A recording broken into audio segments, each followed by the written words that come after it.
Ladies and or Frolova flavored men, welcome back to the channel. My name is Zeno, and Kuro has released the official, or started to release the official drip marketing for Pavlova. That's what I'm calling her. No, I'm not going to fix it. I've called her Pavlova the entire time I've known her. I'm well aware it's pronounced Prolova, but I don't know. I just, for some reason, I like to call her Pavlova. I think it's funny. But yeah, thank you for releasing this on a day off work. That's actually kind of nice for a change, Kuro. I appreciate that. But here we are. A lot of people are super hyped about this character, like really hyped about this character. She's been one of the most wanted characters since, as far as I am aware, actually. So I'm really curious to see how she ends up turning out to be gameplay-wise. There's a lot to kind of unpack, actually, about this picture. And just, I'm gonna say, just like up front, holy splash art.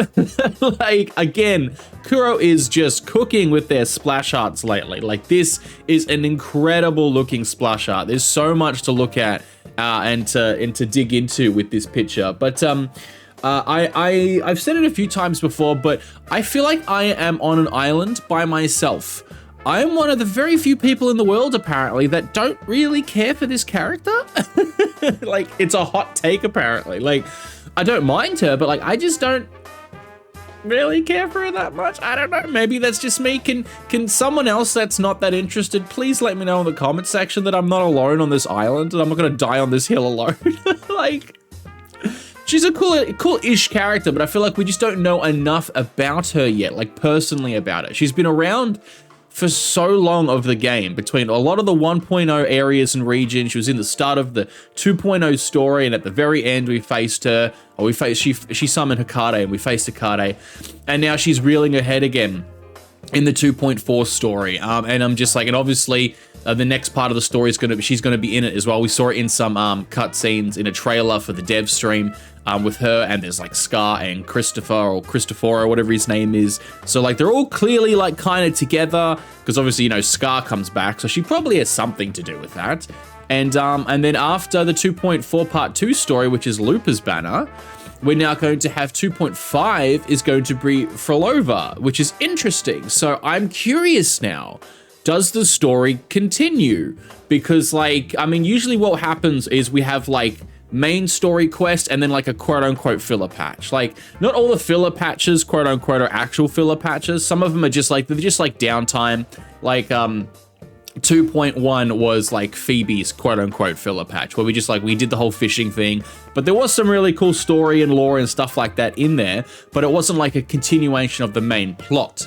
So I'm curious, because there's no way that Frolova isn't going to be part of the main plot. There's no way this is going to be like a random side story filler patch in Septimont where they don't continue the main plot and they're like, oh, by the way, here's Frolova. Like, that's not happening. This character is way too hype. It's just way too hype.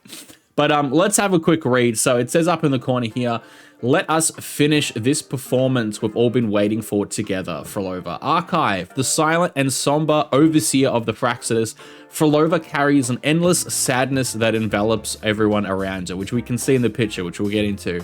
She weaves music that bridges the gap between life and death, crafting an ideal world within her heart. Now, let's actually just take like an even closer look at this picture. Like, you can see, like, it's nice that she's always had the eye patch, like the bandaged eye patch.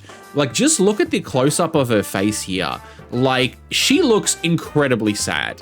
Like the little Frolova down here, the one that's got her like little famous lily thing that she uses to, like, you know, weave a performance. She looks crazy and she looks psycho, right? But you see the one in the background, she looks really sad, and she looks like, honestly, that she's crying tears of blood, because, you know, why not? So I'm really curious. Like, this is a fantastic splash art. All the different instruments as well. Like, look at this. I don't know if it's just me. I haven't finished the game yet because I just haven't had the time, unfortunately, because gacha games are ruining my life. But this reminds me, like, this type of art style here, this gives me Claire Obscure vibes. Is that just me? I haven't seen anyone else notice this yet. Or no, I haven't seen anyone else that I've seen mention this yet. But this reminds me of Claire Obscure vibes. Like, all the different, like, this is art style in general. So I don't know, maybe it's a weird thing I just saw a minute ago.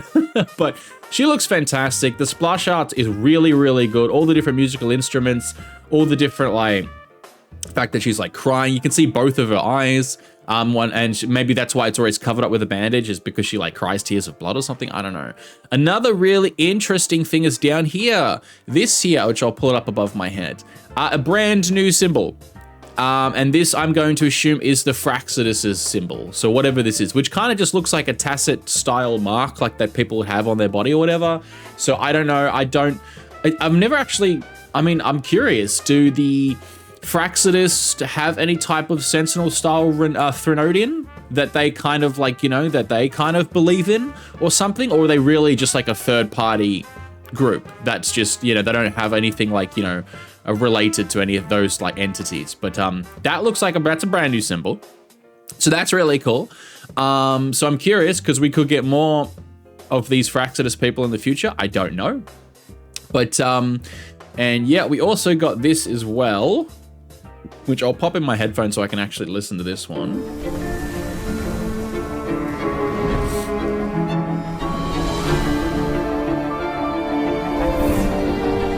She looks so crazy. PHROLOVA.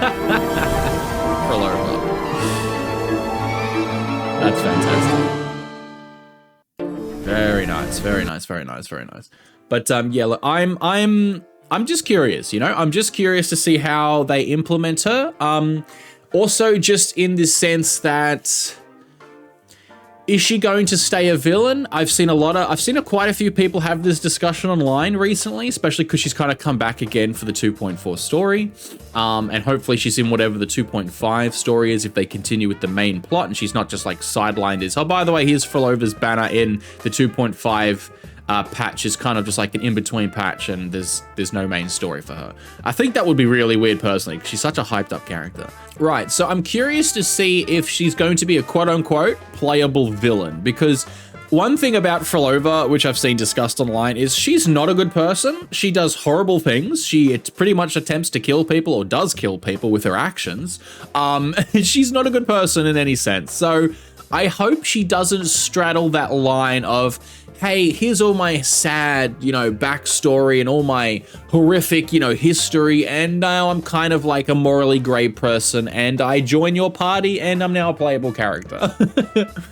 I kind of hope they don't do that. I kind of hope they just stick to the fact that she is a bad person. Like, she does bad things. Maybe she can have her, like, bad backstory and her sad history, that's fine, but just keep her as a playable villain. It's fine to have playable villains. Like, it's not a big deal. It's a gacha game.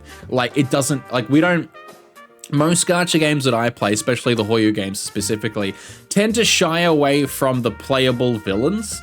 And I still find that kind of really weird. Like, it's like, oh, well, because they're a bad guy or they're a villain, well, we can't have them playable. And it's like, it's a gacha game. Just let us collect the characters. Like, it's not that big of a deal. Like, as long as in the story they're separate from like whatever it is, like, it doesn't matter. So I'm curious to know, again, in the story, does she somehow become this morally grey person where she is now on our side for whatever purpose, or even if it's just like a semi-truce, just so we can have a playable version of her, or she actually stays true to be like the first playable proper villain in Wuthering Waves. So anyway, I'll leave it there. I'm super curious about this character, but like I said at the start of the video, I feel like I'm going to die on this hill alone. I'm just not the biggest fan of her, but then again, I also wasn't the biggest fan of Camellia, so of Cammy. And I just, for some reason, these two characters they're just not my style. And I pretty much go for anyone because I'm lonely. I pretty much will simp for everyone. But for some reason, these two characters just don't grab me. So let me know if you're also not a fan of PHROLOVA, please, because I know that everyone else in the world is. I'd like to know that I'm not completely crazy. Completely. Anyway, I'll leave the video there. We should get some more information about her element. It's going to be Havoc. It has to be Havoc. It would legitimately not make sense in any conceivable way if she was not Havoc. That and her weapon, it's got to be a Rectifier. There's no way she's... Then again, Chikona had a gun, so I don't know, bro. I don't know anymore. If she comes out swinging a Broadblade, I'm going to be pissed. I don't know.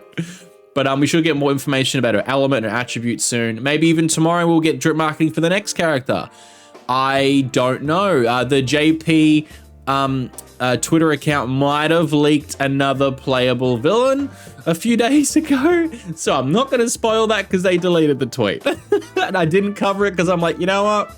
I'm not going to cover that one just in case. I don't want to get in trouble in case this is really like a big mistake. But so I'm curious to see what the next drip marketing character is tomorrow or the next day. If there is one, assuming there is a second one, it would be nice if there wasn't. It would be nice to get a break now after the anniversary and the Zani banners. Now we have Heya banners. We have Loopers coming up. PHROLOVA's going to be huge. Anyway, I'm rambling. But yeah, let me know what you think of this character. Are you going to be pulling? Are you saving? Did you drop all of your load into Heya? I certainly did, and I'm pretty much empty now. And I'm going to go for, well, I'm going to go for Looper. But it's nice because I'll be able to save for 3 weeks that she's out. Because I can't keep spending money on this game, bro. Anyway, I'll leave the video there. So thank you so much for watching and or listening. And as always, my name is Zeno. And you guys take care now.